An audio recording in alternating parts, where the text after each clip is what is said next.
나의 아버지는 정육점 주인이셨다. 우리는 작은 마을에 살았는데 우리 집은 아버지 가게에서 걸어서 얼마 걸리지 않는 거리에 있었다. 나는 아버지가 일하시던 일터를 떠나서는 나의 과거를 회상할 수 없다. 나는 늘 아버지 곁에 있었고 아버지와 함께 일했다. 아주 어렸을 때는 직접 일을 하지는 않았다. 말하자면 나는 그 가게의 마스코트였다. 손님들은 나를 번쩍 들어올려 이리저리 흔들기도 하고 장난도 치면서 즐거워했다. 점점 커가면서 아버지 일을 도와드렸다. 어쨌든 나는 그 일하는 장소에 있었고 그곳의 일부였다. 나는 일과 예배가 사실상 구별되지 않았던 환경에서 자란 것을 늘 감사히 여긴다. 내게는 일과 예배가 한 세계의 다른 두 양상이었다. 나는 언제나 아버지를 제사장으로 생각했다. 아버지는 하얀 작업용 앞치마를 두르고 암소와 돼지를 잡아 내장을 뽑아내고 고기를 자르셨다. 아버지는 늘 웃는 얼굴이셨고 가게에 들어오는 손님들마다 이름을 부르며 반갑게 맞이하셨다. 아버지는 우리 정육점의 제사장이었고 나는 아버지의 제사장 일을 돕는 사람이었다. 우리 정육점은 축복의 장소였다. 우리는 그곳에서 열심히 일했다. 해마다 힘이 더 세지고 성숙해감에 따라 나는 그에 맞는 새로운 역할을 배우며 적절한 임무를 수행했다. 그리고 이 일의 존엄함과 일을 통해 얻는 만족을 배워갔다. 우리 가게는 과거 유대민족이 제사를 지냈던 실로의 제단에서처럼 염소를 잡지 않았고 또 비둘기 대신 그와 가장 가까운 종류인 닭을 잡았을 뿐이지만 우리 가게에서 매일같이 드려졌던 예배는 유대인들의 예배처럼 신체의 오감이 총동원되고 자극되는 예배였다. 예배는 결코 말쑥하게 차려입고 점잠 빼는 세계가 아니었다. 그런데 이상하게도 우리 가게에 어울리지 않았던 유일한 사람은 바로 우리 교회 목사님이었다. 목사님은 자주 가게를 방문했지만 그분이 쓰는 언어와 우리가 정육점에서 쓰는 언어가 너무나 달랐다. 목사님이 어떤 이야기를 하면 정육점 점원 아저씨들은 서로 윙크를 하며 뭔가 안다는 표정을 지었다. 목사님이 이 신성한 일터에 너무도 어울리지 않아 보인다는 사실에 난 무척이나 어리둥절했다. 그 후 25년이 지나 목사가 된 나는 예배 장소에 들어오면 어떻게 처신해야 할지 모르는 사람들을 대하게 되었다.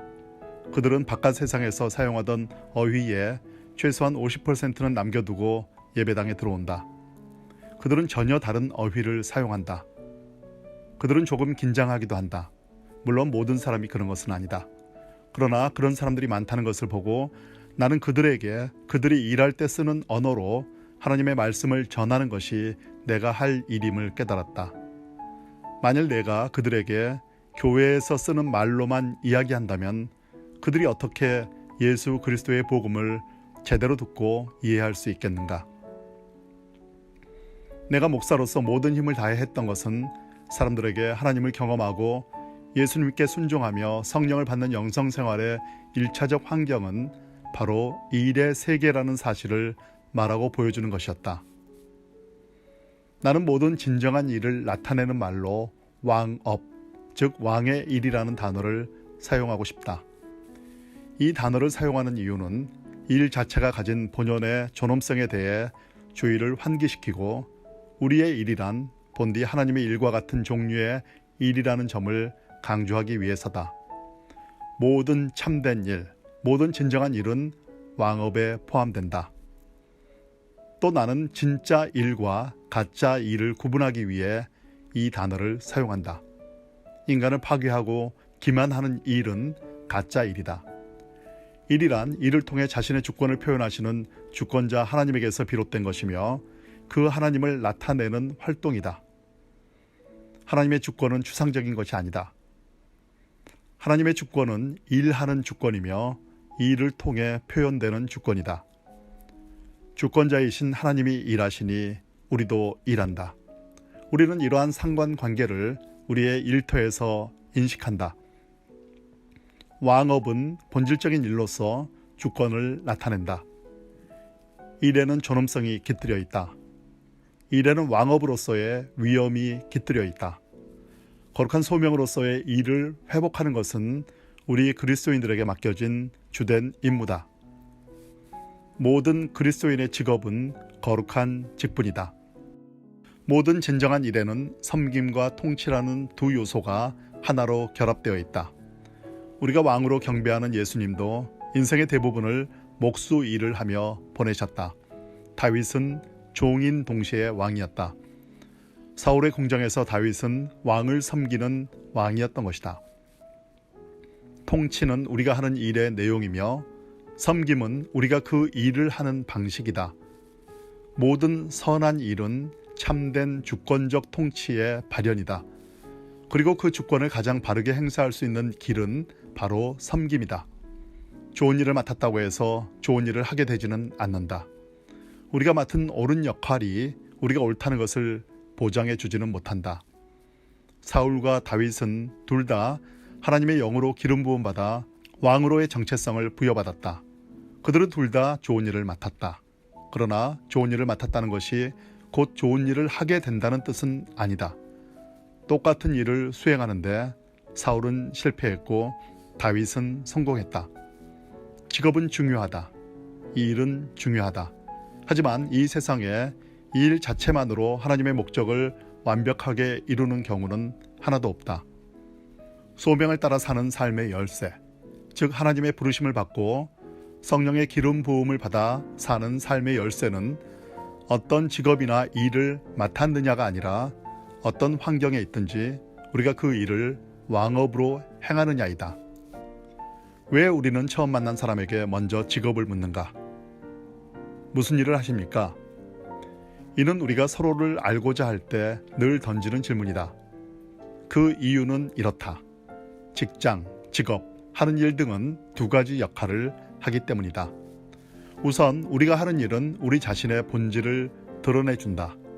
즉 우리의 가치관을 표현해주고 우리의 도덕관을 드러내며 하나님의 형상대로 창조된 인간다운 삶이 무엇인지에 관해 우리가 어떤 신념을 갖고 있는지 보여준다. 그러나 반대로 일은 우리의 진정한 정체성을 감추는 역할을 하기도 한다. 일은 우리가 다른 사람들이 우리에게서 보고 우리에 대해 믿기를 바라는 무언가를, 그러나 실제로 우리는 그렇게 되는데 관심도 없는 무언가를 선전하는 간판으로도 사용될 수 있다. 우리들 대부분에게 직업은 이러한 두 가지 역할을 동시에 한다. 즉, 드러내기, 표현하기와 감추기, 위장하기와 같은 역할을 동시에 하고 있다. 우리는 상대를 알고자 할 때 그의 직업이 진정한 그 자신을 숨기는 역할을 하는지 아니면 그를 정직하게 표현하는 역할을 하는지 알고 싶어 한다. 다윗이 왕으로서 했던 첫 번째 일은 음악 연주를 통해 혼돈에 빠진 사울의 정신과 감정에 다시 하나님의 질서를 세우려고 시도하는 것이었다. 혼돈 가운데 질서를 세우는 일이야말로 왕업의 기초다. 이것이 중요하다. 혼돈 가운데 질서를 세우는 일. 지금 전 세계에서 이보다 더 중요한 일이 어디 있겠는가? 왕업을 하는 이들이 갖는 가장 기본적인 경험은 아마 음악일 것이다. 음악, 즉 리듬과 화음과 조화를 만들어내는 일은 모든 일의 핵심이다. 왕업을 행하는 사람들은 어떤 직업에 종사하든지 휘파람을 불며 일한다.